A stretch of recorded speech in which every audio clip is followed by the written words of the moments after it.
Buenas tardes con todos y todas. Es un gusto saludarles a nombre de la Asociación Civil Derecho y Sociedad y darles la bienvenida a esta actividad, a esta conferencia que lleva por título Cambios en los recursos de apelación y casación en el Código Procesal Civil. A finales del mes de septiembre de este año, el Congreso de la República aprobó un proyecto de ley que busca cambiar algunos artículos del Código Procesal Civil en lo referido a los medios impugnatorios, es decir, a los recursos de apelación y casación. Este proyecto, que por cierto fue iniciativa del propio Poder Judicial, eh, tiene como propósito disminuir la carga procesal de la Corte Suprema de Justicia y también con ello potenciar el rol homologador que tiene esta Corte respecto al resto del sistema de justicia. El proyecto, que ya fue aprobado por el Pleno del Congreso, ha sido remitido al Poder Ejecutivo para su próxima promulgación. Entonces estamos ante cambios que posiblemente se materialicen en los próximos días, también dependiendo un poco del escenario político que vivimos actualmente. Pero en todo caso, para discutir precisamente estos posibles cambios en el Código Procesal Civil, contamos esta tarde con la valiosa participación de la profesora Ana María Rarte, a quien agradecemos por acompañarnos y a quien paso a presentar muy brevemente. La profesora Ana María Rarte es abogada por la Universidad de Lima, cuenta con estudios de negociación, conciliación y arbitraje por la Harvard University, es árbitra adscrita a los centros de arbitraje de la Cámara de Comercio de Lima, de AmCham Perú, y el Centro de Arbitraje de la Universidad Católica del Perú. Es profesora en cursos de Derecho Procesal en la Universidad de Lima y la Universidad del Pacífico, y en el ámbito profesional se desempeña como líder del área de prevención y solución de controversias del estudio Checopar, asociado a Baker McKenzie International. Le agradecemos mucho por acompañarnos esta tarde, profesora Ana María Ararte, y la dejo con el uso de la palabra. Adelante, por favor.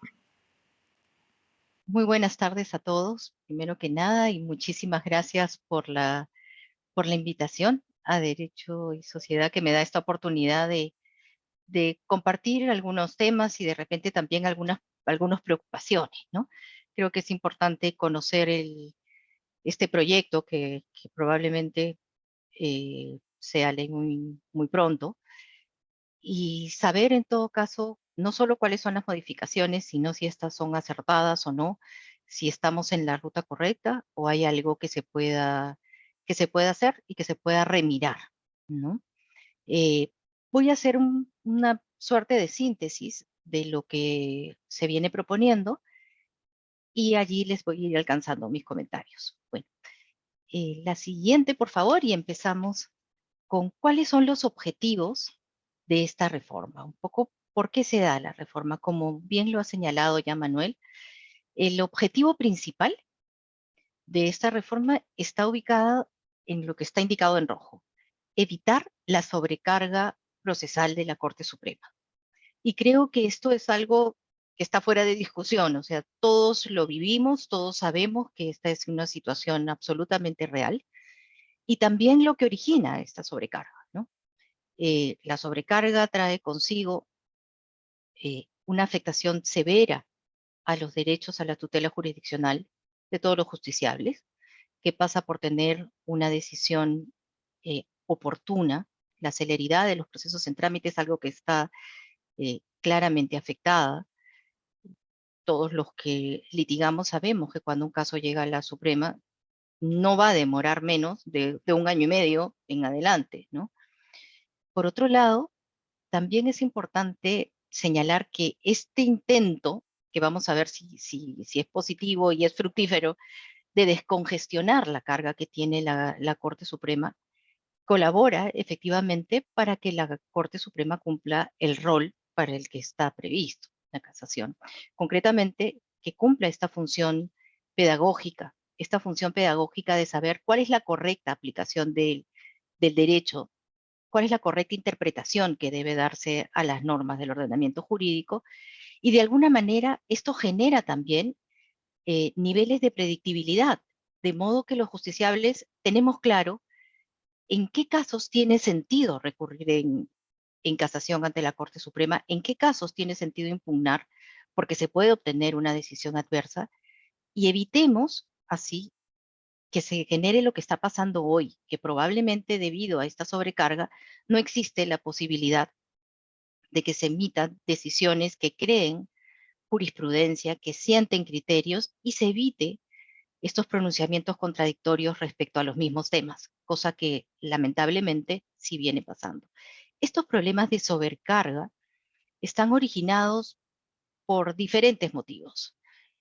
Vamos a ver cuáles son las medidas que se han ido adoptando, pero algunas de ellas pasan precisamente por la cantidad de temas que conoce la Corte Suprema y no todos ellos cumplen con la finalidad o con el rol para el que la Corte Suprema está diseñado, que es actuar como una sede extraordinaria en última instancia y para situaciones específicas que tengan particular relevancia en nuestra sociedad, porque su solución va a significar que se siente un criterio que luego va a evitar la generación de conflictos.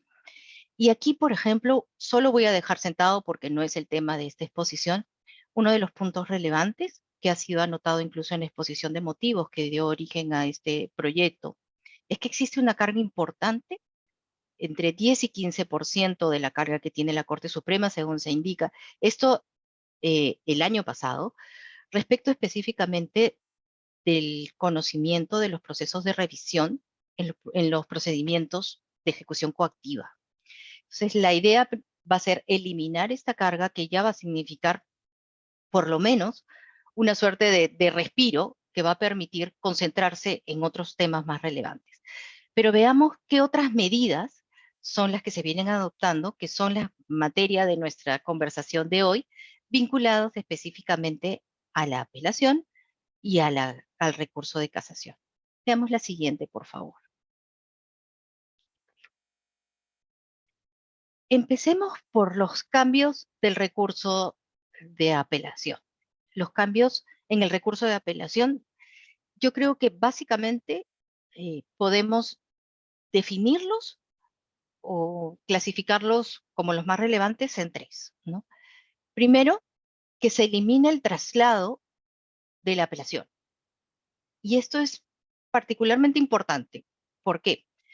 Porque no solo la contraparte es notificada con la interposición de la apelación y con el concesorio, sino que una vez que esto llegaba a la Corte Superior para ser materia de conocimiento de la Corte, de los magistrados, había un trámite especial que es traslado de la apelación para que tengas un plazo adicional y en ese plazo adicional expreses tus agravios, ¿no? Pero no solo que expresen los agravios, sino que el punto medular es que esto servía, a su vez, para que la parte que no había interpuesto recurso de apelación, y no había interpuesto recurso de apelación bajo la lógica de que estaba dispuesta a asumir el agravio que contenía la decisión. Imaginemos concretamente que estábamos frente a una demanda en la que se ampara parcialmente una pretensión, digamos, indemnizatoria, por hacerlo lo más sencillo.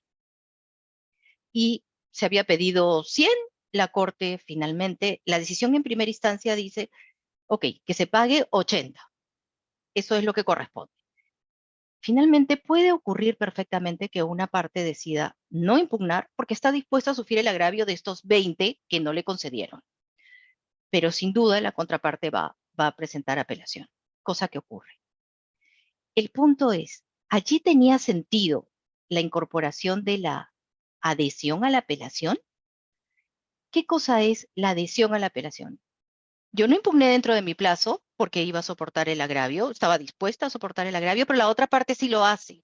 Y cuando la otra parte lo hace, un momentito, ahí tu agravio sí varía, porque ahí ya no es que la única posibilidad de discusión son estos 20 adicionales que no me dio la sentencia de primera instancia. Allí la posibilidad es que se vaya de los 80 a 0, porque es la posición de nuestra contraparte. Allí cabía la posibilidad de la adhesión a la apelación.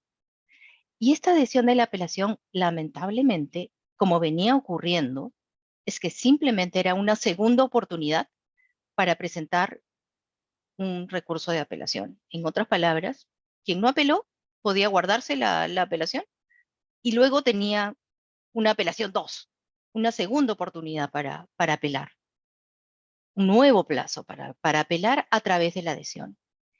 Y el problema, particularmente creo yo, era que sí, se generaba esta dilación excesiva en el proceso sin duda, se generaba la vulneración a este principio de igualdad, porque una de las partes tenía la posibilidad de decir, bueno, no apelo y a ver qué pasa, y luego, bueno, ahora sí me decido y apelo, ¿no? Porque ya lo hizo la otra parte y en consecuencia ya ese agravio no estoy dispuesto a tolerar. Pero, ¿cuál era el contenido que tenía esa adhesión a la apelación? La adhesión a la apelación tenía un contenido absolutamente amplio. No se limitaba a los puntos que habían sido materia de impugnación, no se limitaba a estos 20 que la Corte nos dio si estábamos en la gama del 0 al 100 y que la Corte me dio 80, no.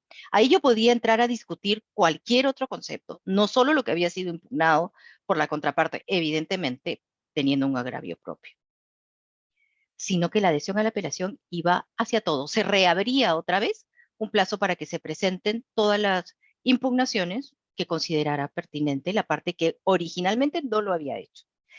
Y esto generaba un exceso, en mi opinión, claramente sí, generaba una situación de desigualdad. Yo estoy totalmente de acuerdo. No estoy segura si la medida correcta era eliminar la adhesión a la apelación o restringirla con parámetros muy claros de que solo si la otra parte apela respecto de ese mismo tema, en la medida en que haya concedido parcialmente una apelación, podrás impugnar alegando que el agravio se origina a propósito de la apelación de la otra parte. Este proyecto ha optado por eliminar la adhesión a la apelación, que creo que era una opción legislativamente válida. Particularmente creo que hubiese podido afinarse el concepto, pero esto es lo que se ha transmitido como proyecto. Y un punto que creo que sí es bien importante, que es el tercer elemento que creo que hay que tener en cuenta, y es que se modifica a través de este proyecto la ley orgánica del Poder Judicial. ¿Por qué? Porque se señala que en apelación, para decidir la causa, bastarán únicamente 2 votos, cuando, de acuerdo a la ley orgánica del Poder Judicial, era necesario 3 votos en el mismo sentido. ¿Esto es correcto? No. Esto claramente no es correcto. Aquí se está modificando a través de una ley de promulgarse, una ley orgánica.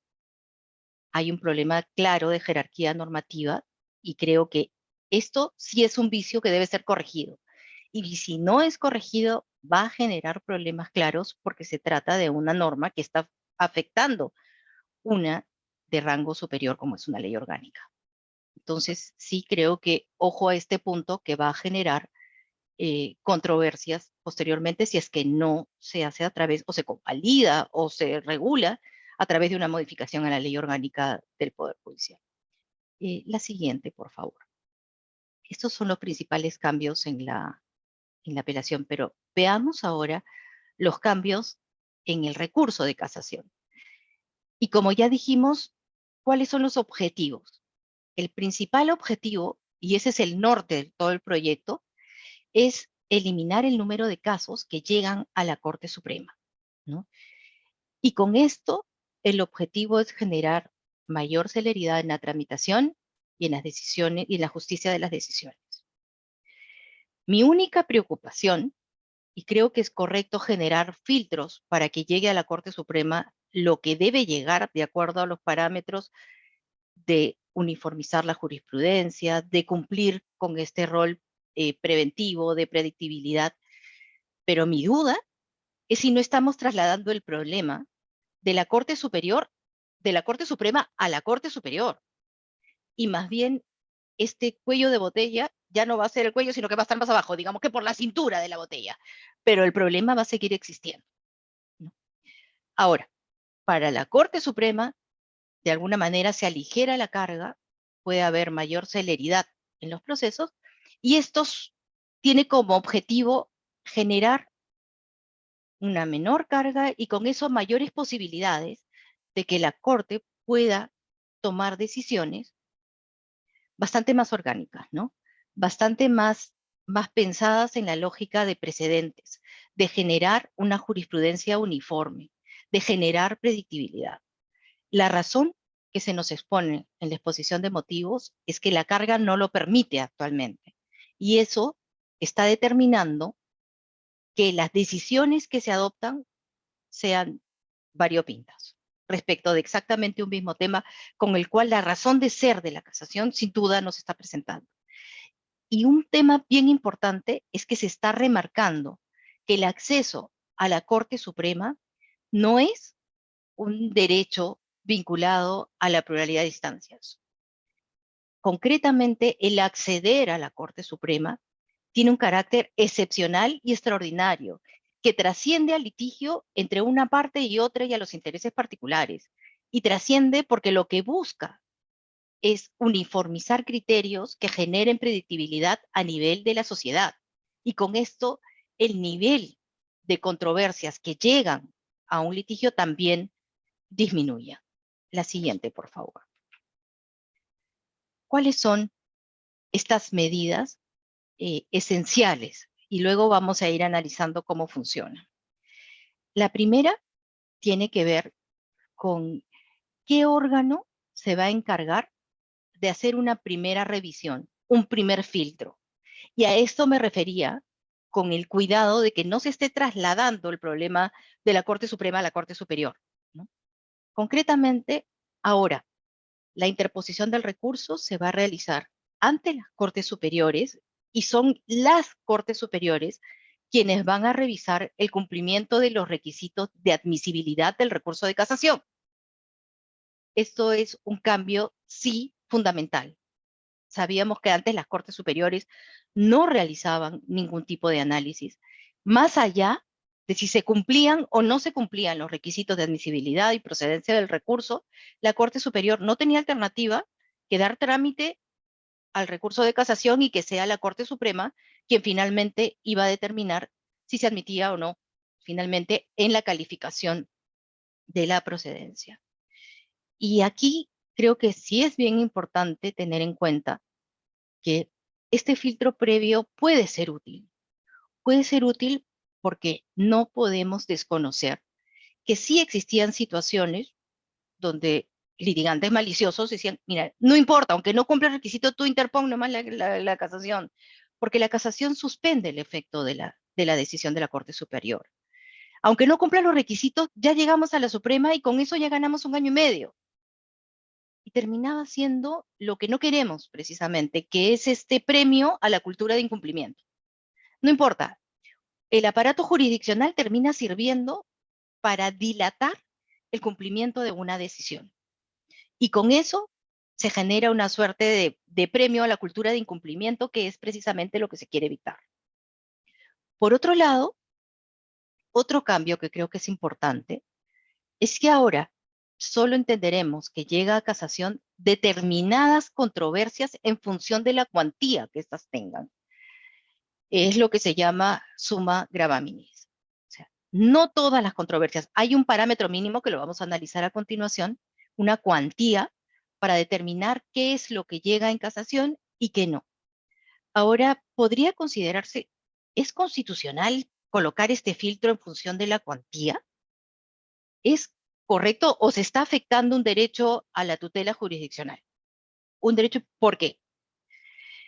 Porque simplemente ahora, dependiendo de cuál sea el monto que está en discusión, llego o no llego a la Suprema. Cuando el monto que está en discusión va a ser distinto y va a ser de una relevancia distinta en función del tipo de litigio al que nos enfrentamos, en función a los distintos litigantes que enfrentan una controversia de este tipo. El argumento que se plantea en la propuesta formulada es, bueno, la cuantía es uno de los elementos de la competencia aceptados en primera y en segunda instancia y en todos lados. En consecuencia, no puede considerarse que el uso de la cuantía para limitar la admisión del recurso de casación afecte algún tipo de derecho constitucional. Ahora, yo no comparto plenamente este concepto por lo siguiente. El tema de la cuantía no determina que accedas o no accedas a la tutela jurisdiccional. La cuantía determina ante qué órgano vas a recurrir, ante qué órgano puedes presentar tu demanda, quién es el competente para conocer el caso concreto. Pero no quiere decir que, que por tu cuantía pueden haber controversias que no se solucionan, ¿no?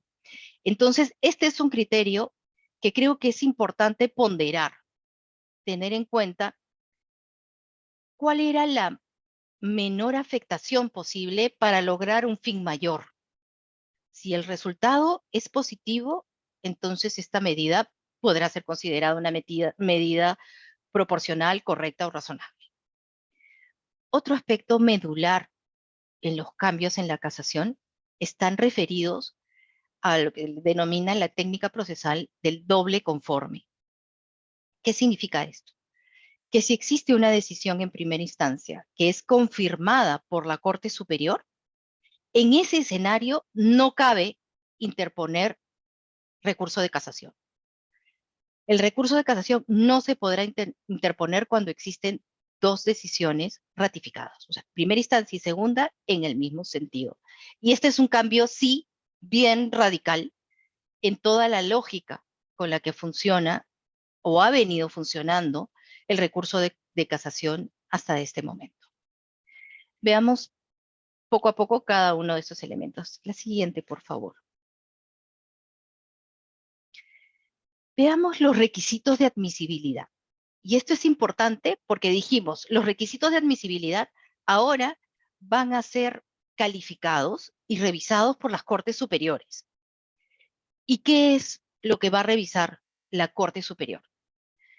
Evidentemente, lo primero que va a revisar es si la sentencia o el auto contra el que se está interponiendo la casación es considerado una sentencia o un auto que pone fin al proceso, pero sentencia o auto emitido en grado. Esto quiere decir en segunda instancia por la Corte Superior.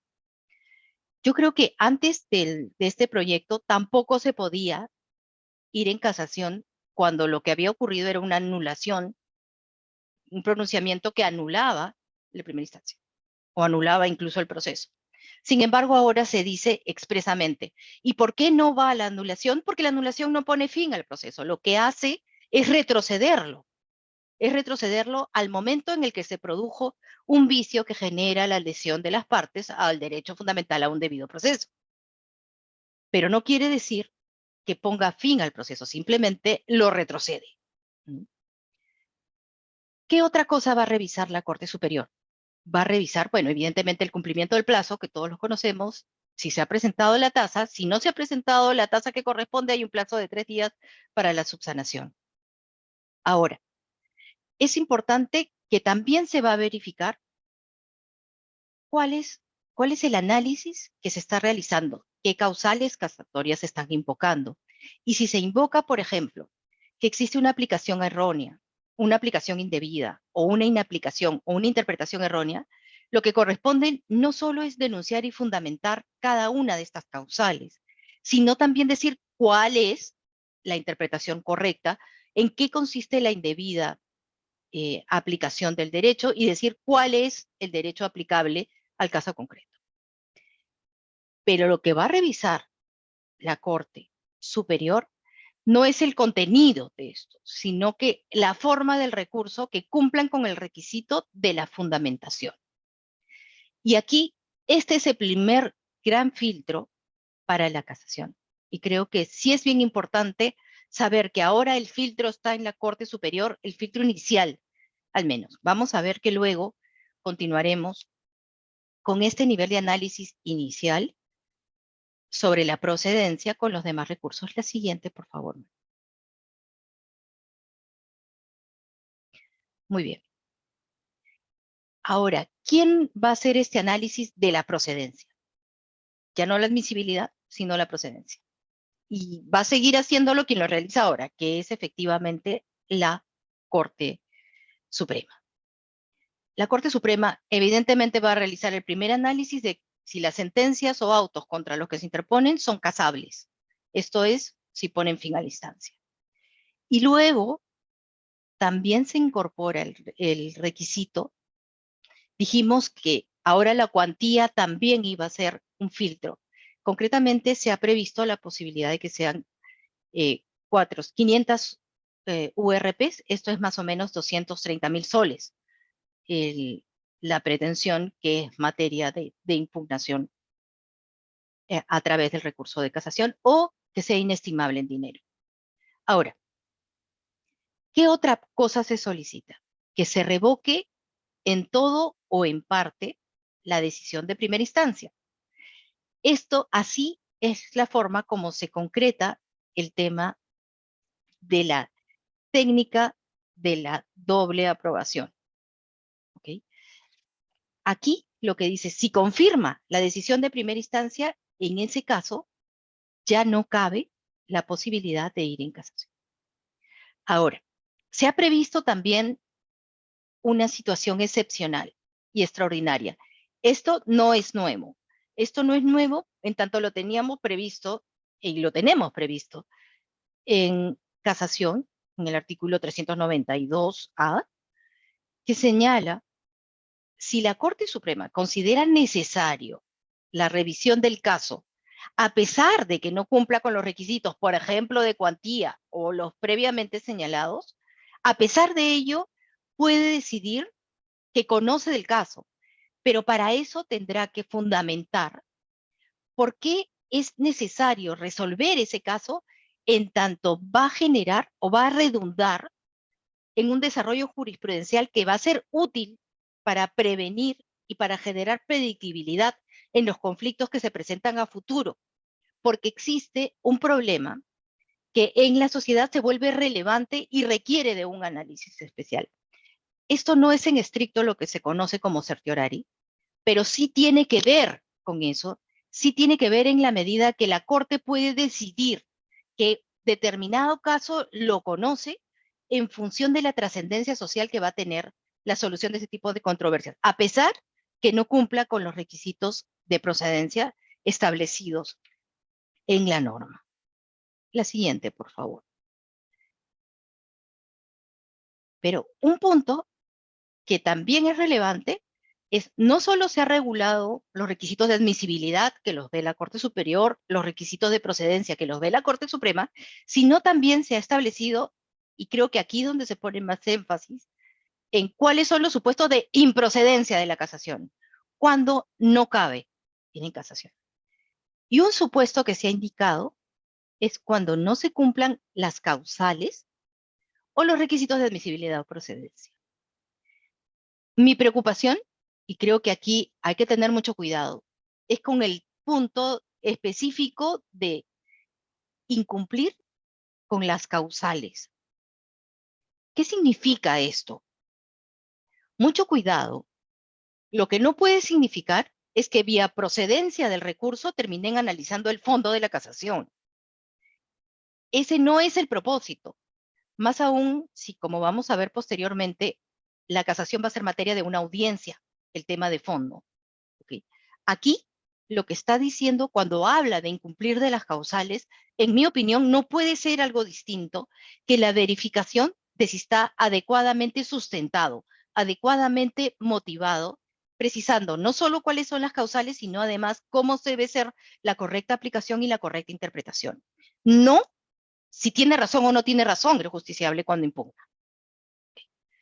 Por otro lado, se señala que es una causal de improcedencia cuando la casación tenga una carencia manifiesta de fundamentos. Y aquí también es un punto sensible. ¿Y cómo así tenemos claro cuál es la carencia de fundamentos? ¿Cuál es la carencia manifiesta de fundamentos? Sobre todo, tengamos en cuenta que los abogados somos especialistas en encontrar cuando lo manifiesto se vuelve no manifiesto, o cómo encontramos la excepción, o cómo encontramos la rendija por donde entrar para que se admita finalmente un recurso. Y la explicación o el sustento que queda en todo caso más claro es cuando se señala que son improcedentes todos aquellos recursos que hayan sido, en tanto existan recursos que hayan sido desestimados y sean sustancialmente iguales. ¿Qué quiere decir sustancialmente iguales? Que se refieran a la misma impugnación, a los mismos fundamentos. Y esto entiendo es en el ánimo de que existe una jurisprudencia uniforme.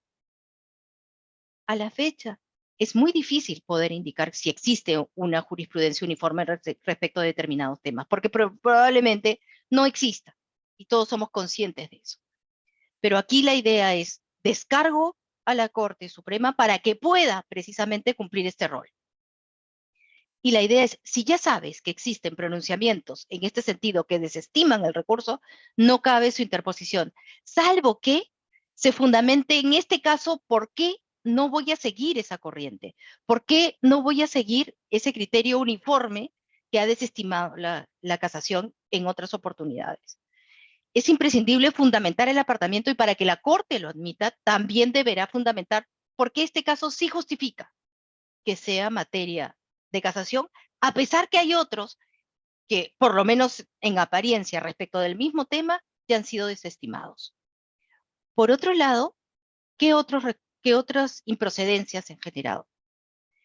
Si la decisión de primera instancia fue consentida, ¿no? O sea, se consiente, pero quien apela fue la otra parte, luego no puedo interponer recurso de casación. Si esa decisión que consentí fue confirmada, no voy a poder apelar. No voy a poder, perdón, recurrir en casación. Si no apelé, no puedo ir en casación. Y esto ya estaba previsto incluso previamente en nuestra legislación.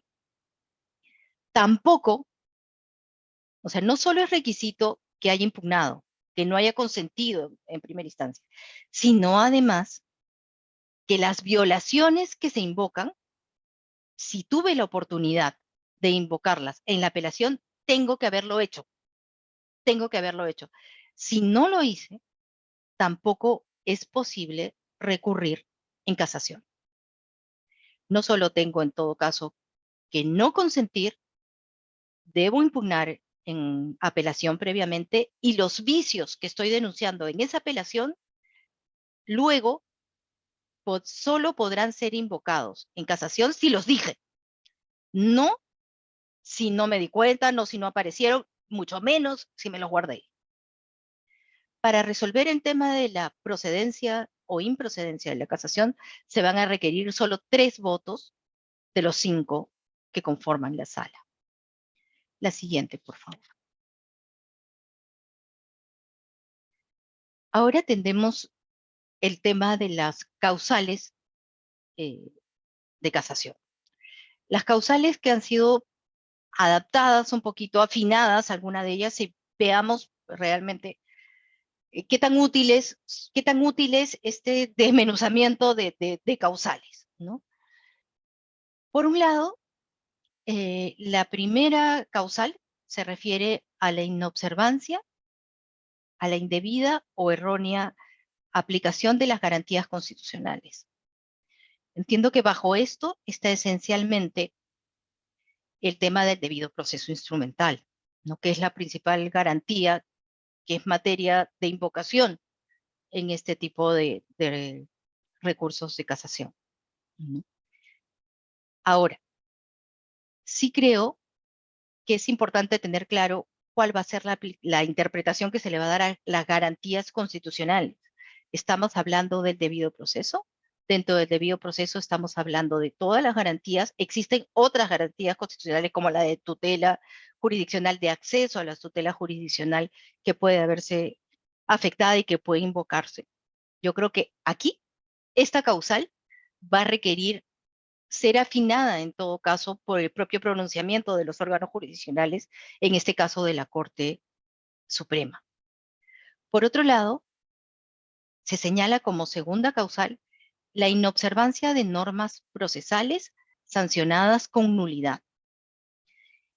Y esto es bien importante. Nuevamente estamos hablando de vicios de procedimiento. Si queremos de debido proceso instrumental o formal. Pero es clave entender cuál es el rol de la nulidad acá. Solamente puedo recurrir invocando la afectación de una norma o de la formalidad prevista en una norma procedimental en la medida en que ésta no haya podido ser subsanada previamente, que no se haya renunciado y tolerado este vicio, finalmente que ha dado lugar a determinado resultado. Y aquí la aplicación de los principios de la nulidad procesal son fundamentales. Solo cabe utilizar este mecanismo cuando no existía otro para poder subsanar el vicio, porque de otra manera no se podría salvar el derecho de defensa y el derecho al debido proceso de las partes. Solo de manera extraordinaria y excepcional se puede usar este mecanismo, más allá de que la norma sancione con nulidad determinada formalidad. Recordemos que la formalidad solo tiene como objetivo tutelar el derecho de las partes a un debido proceso. Si eso se puede superar de otra manera, este no es el mecanismo para recurrir a la Corte Suprema en Casación. Por otro lado, tendremos nuevamente el tema de la indebida aplicación, la errónea interpretación o la falta o no aplicación de la ley. Indebida aplicación, no aplicación e interpretación errónea de la ley. Esto son los parámetros que ya conocíamos y que incluso fueron los originarios que daban lugar a la casación. Veamos qué otros supuestos se ha incorporado. Uno, la falta de motivación de las decisiones y la manifiesta falta de logicidad en la motivación. Y creo que sí es importante, número uno, pensar que la falta de motivación en realidad estaba incluida en el debido proceso. Pero la Corte ha considerado fundamental, me imagino que por la carga que debe tener, invocándose el tema de motivación para recurrir en casación, es la falta de motivación. Cuando hablamos de falta de motivación, ¿a qué nos referimos? Nos estamos refiriendo específicamente cuando hay una ausencia de motivación respecto a determinado tema. No estamos hablando de supuestos de motivación aparente, sino de falta de motivación. No hay motivación. ¿Okay? Y luego se señala específicamente la manifiesta falta de logicidad o ilogicidad. ¿Qué es esto? Cuando el razonamiento tiene errores lógicos, tiene vicios vinculados en la afectación a principios lógicos básicos, los formales, como por ejemplo el principio de identidad, de tercio excluido, de razón suficiente. ¿Okay? Esos son los vicios de logicidad. Tienen que ser manifiestos. Detrás de esto, ¿qué cosa hay? Hay lo que se conoce en la doctrina como la motivación defectuosa. ¿Okay? El primero es falta de motivación, ausencia de motivación. Y el segundo es la motivación defectuosa. Pero dentro de la motivación defectuosa, efectivamente, cuando existe un problema de logicidad, por ejemplo, cuando se está declarando la nulidad de un contrato o la resolución de un contrato para una de las partes y la otra no, ahí hay un tema básico de tercio excluido. Eso no puede funcionar.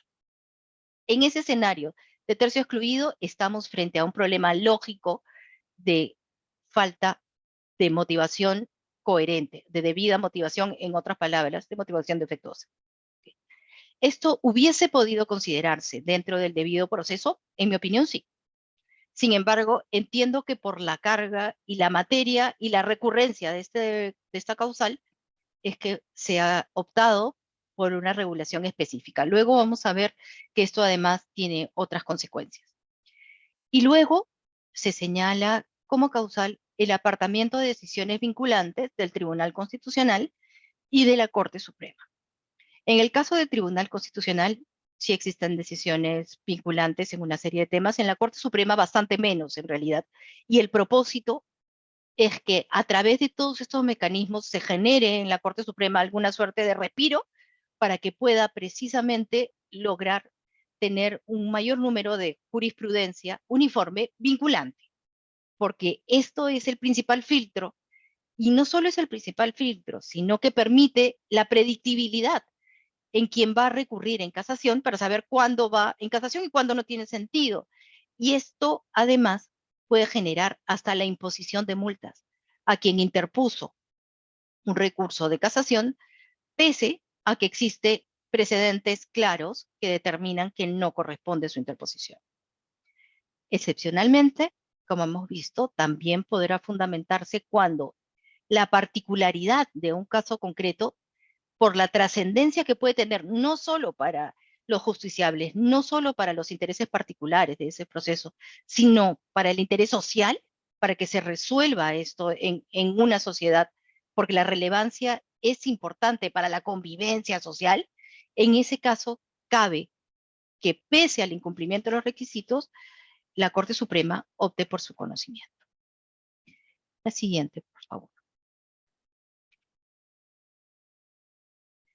Ahora, un punto que creo que es importante señalar.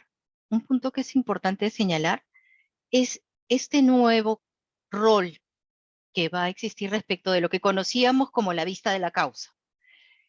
Una vez revisada y calificado nuestro recurso de casación como procedente, lo que venía era, nos iban a fijar fecha para la vista de la causa. ¿Y eso qué significaba? Como litigante, como justiciable, una vez calificada la procedencia y si teníamos la vista de la causa, lo que hacíamos los abogados claramente era, entendíamos que el día de la vista de la causa ya había un proyecto sobre nuestro caso. Y si ya había un proyecto sobre nuestro caso, lo que teníamos que hacer era ir y entrevistarnos con los vocales, lo ideal era con los 5 vocales, antes de que llegue la vista de la causa, antes que el proyecto esté hecho, porque si no ya era mucho más difícil poder revertir esta situación.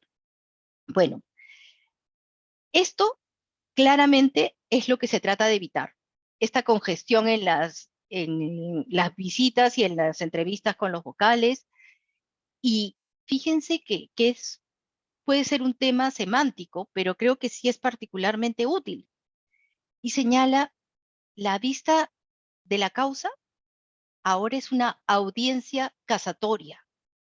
No es solo no es un momento, espero, no de 5 minutos, donde cada uno dice su posición y se acabó, sino es una audiencia. Y en esa audiencia,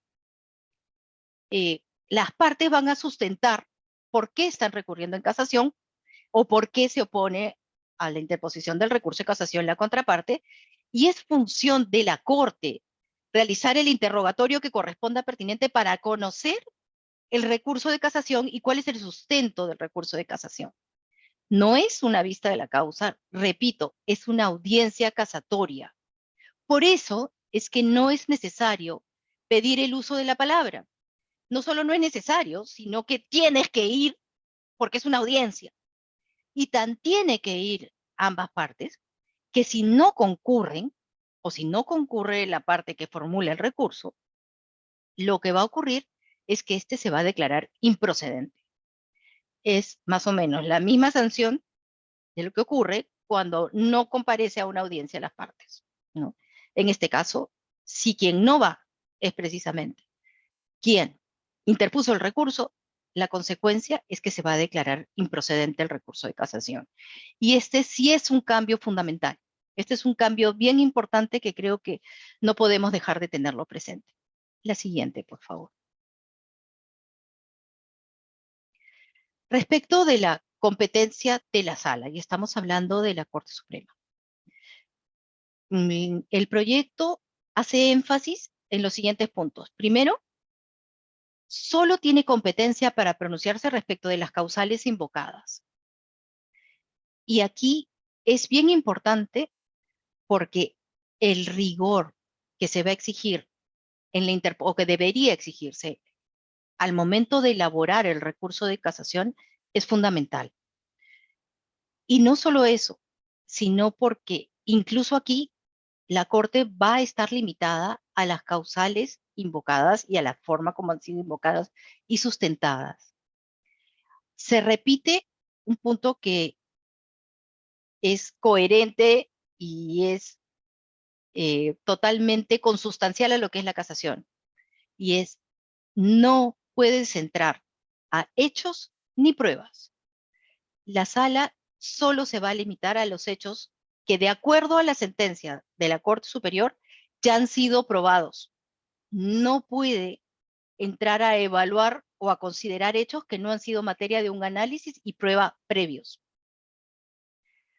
Otro punto es, puede ocurrir perfectamente que existan errores o vicios en la resolución que se impugna, pero si es que esos vicios no afectan el resultado de lo decidido, no son la razón de lo decidido, no pueden dar lugar a la nulidad de la decisión. Evidentemente podrán ser subsanados por la misma Corte, pero en ningún caso podrá declarar la nulidad si no fueron el motivo por el que se resolvió como se resolvió. Por otro lado, la sala, hemos dicho que uno de los vicios es el de motivación, la ausencia de motivación o la motivación con errores claros de logicidad. Ahora, aun cuando ello se presente, nuevamente se incide en la sala, no va a casar la sentencia, aun cuando estoy mal motivada, si este error de motivación no fue lo que originó precisamente lo que se decidió, sino incide directamente en la parte resolutiva, aun cuando esté mal motivada. ¿Podría subsanarse esa motivación? Podría subsanarse la motivación, pero no va a dar lugar a que se case la sentencia. La siguiente, por favor, y aquí termino. Finalmente, el recurso de queja. Y el recurso de queja viene a cuento, ¿por qué? Porque se ha incorporado un primer filtro, recuerden, respecto de la admisibilidad del recurso de casación y que está a cargo de la Corte Superior. Muy bien, entonces ese primer filtro puede ocurrir perfectamente que el primer filtro se realiza ante quien emite la resolución. ¿Y qué pasa si quien emite la resolución dice, no, mi resolución está bien? ¿Por qué vas a ir en casación si yo creo que revise todos los requisitos, he verificado y para mí legalmente corresponde? Entonces no concedo no declaro admisible la casación. ¿Esto podría ocurrir? Sí, podría ocurrir.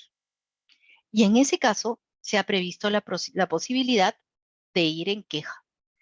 Y el recurso de queja se interpone directamente ante la Corte Suprema. El único detalle y puntos que creo que hay que precisar son dos.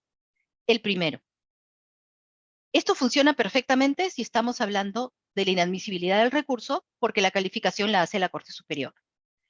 Pero no es lo mismo cuando ya no estamos hablando de la calificación de admisibilidad, sino la calificación de procedencia, que lo hace la misma Corte Suprema.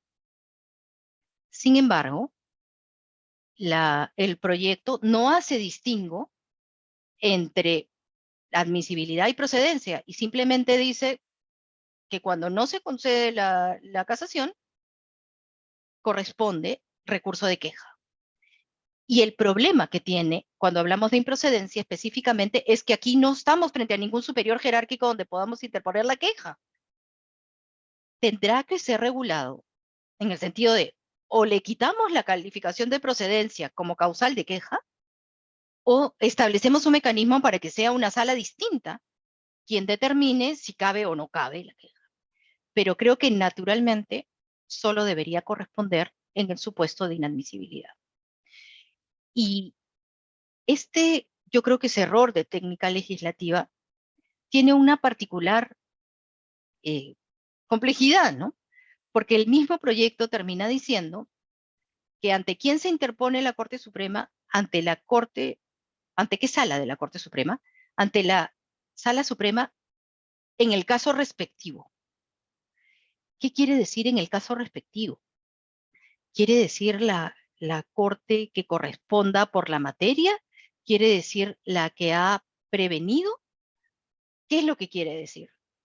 Y esto es más grave en el caso de la improcedencia, ¿no? Porque es una sala de la misma Corte Suprema la que finalmente va a evaluar la casación.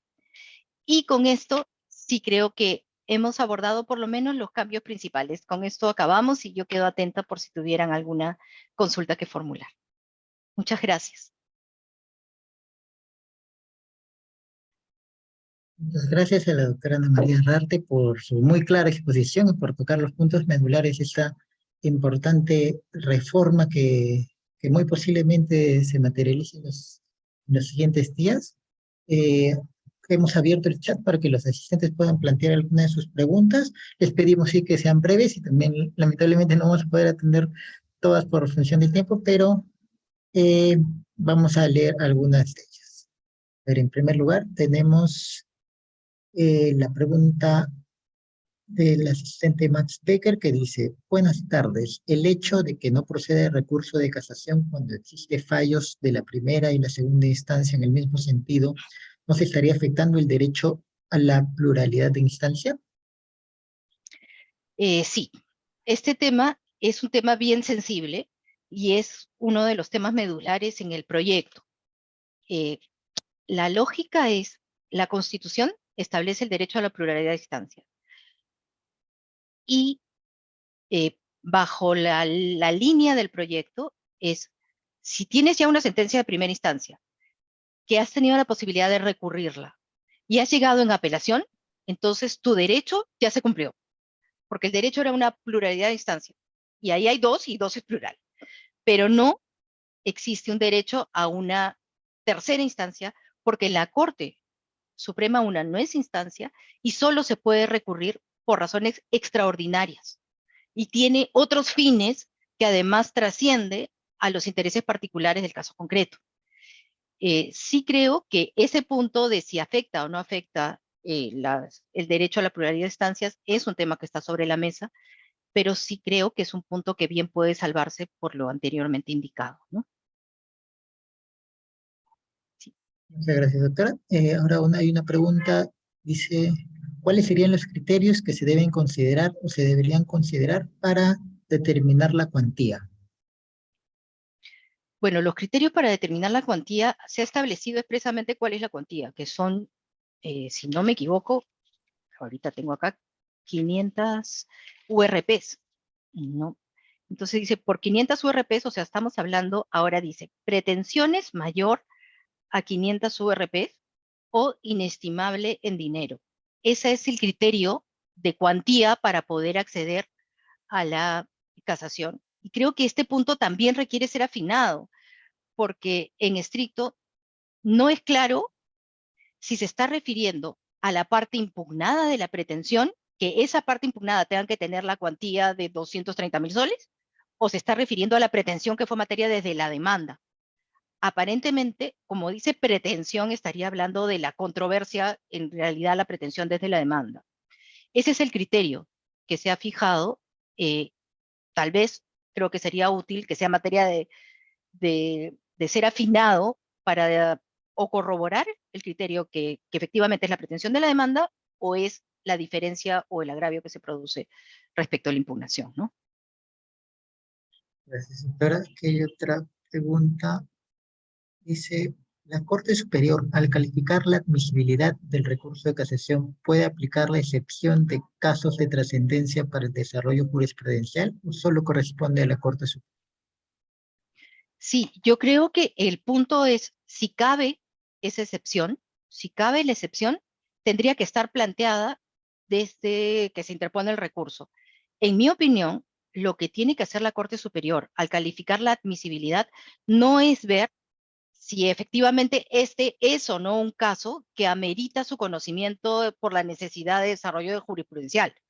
Yo creo que lo único que puede revisar es si existe la fundamentación, el sustento invocando esa causal, pero creo que no podría ser materia de revisión por parte de la Corte Superior vía admisibilidad, sino que tendría que ser analizado por lo menos por la Corte Suprema, porque solo la Corte Suprema es la que va a determinar si en ese caso amerita o no amerita este análisis para generar doctrina jurisprudencial. Gracias, doctora. A ver, leo un par de preguntas más para tampoco robarle mucho tiempo. A ver, una de Stefano MacGregor pregunta, ¿considera que todos los cambios al procedimiento del recurso de casación ameritan que dicho procedimiento sea regulado de manera más específica y detallada? Yo creo que no, hay cambios que son bastante claros, ¿no? Y que probablemente no requieran un desarrollo mayor. Pero sí creo que aquí nuevamente estamos muy pendientes de lo que la propia Corte vaya determinando y cómo va perfilando varios de los puntos donde sí se generan dudas de cuál es la correcta interpretación que debe darse o a las causales casatorias o a los requisitos, por ejemplo, incluso en el tema de la queja, ¿no? Si cabe la queja contra una resolución que declara improcedente el recurso de casación. Particularmente creo que no, no hay un superior jerárquico ante quien interponer la queja, pero como está el texto, lo permitiría.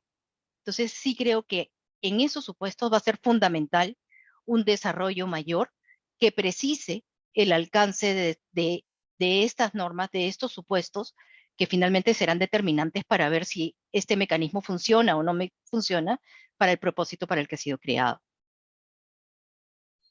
Gracias, doctor. A ver, una de las últimas preguntas sería si la falta de motivación o una motivación defectuosa era argumento para interponer medio impugnatorio, con la modificación planteada, ¿no sería un exceso en contra del afectado, bastando solo que la parte resolutiva se ajuste a derecho?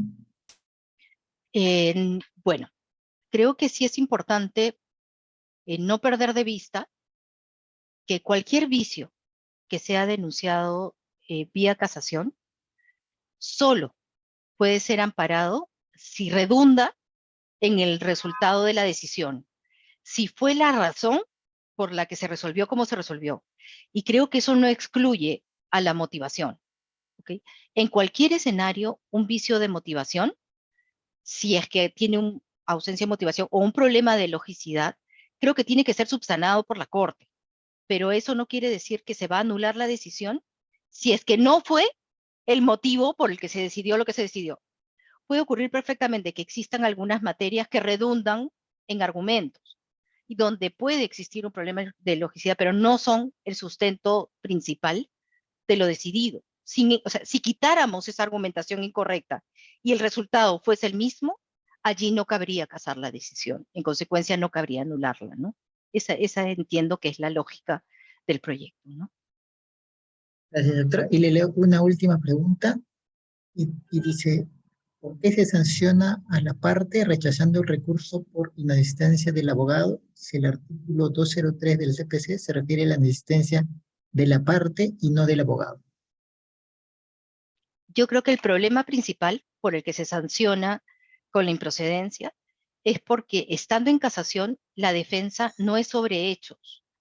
Es una defensa esencialmente técnica que debe ser hecha por un abogado, porque lo que está en discusión es la correcta aplicación del derecho al caso concreto, la afectación a criterios jurisprudenciales. O sea, creo que no estamos en un escenario en el que se va a discutir un tema, ni se va a fundamentar, ni se va a discutir temas de hechos, para lo cual la parte sí podría perfectamente llevar a cabo ese rol. Estamos en un escenario donde la discusión es absolutamente técnica y jurídica, y entiendo que esa es la razón por la que la presencia del abogado es imprescindible. Ahora sí, si mi abogado no va y yo soy la parte, demándelo, ¿no? Porque hay un problema claro de responsabilidad profesional allí. Pero creo que la razón por la que se estableció eso es precisamente por el carácter estrictamente técnico que tiene la casación y el recurso de casación. Doctora, muchas gracias por responder las preguntas. Los asistentes, lamentablemente no nos da tiempo para responder a todas las preguntas planteadas, pero esperamos que el evento les haya sido de utilidad para conocer un poco mejor estos cambios que posiblemente, eh, quizás en los próximos días ya veamos materializados. Y seguramente también tendremos otros espacios para dialogar, quizás cuando ya empiecen a aplicarse los cambios y quizás justamente a partir de eso puedan empezar a suceder algunos problemas en la práctica, ¿no? Entonces también agradecemos mucho a la profesora Ana María Arrarte por acompañarnos y esperamos sinceramente contar con su valioso apoyo en futuras actividades y al público también le agradecemos mucho su asistencia. Muchas Sin más, gracias a ustedes. muchas gracias a usted, doctora. Sin más, me despido de todos y les deseo unas muy buenas noches y que estén muy bien. Buenas noches, muchas gracias. Hasta luego.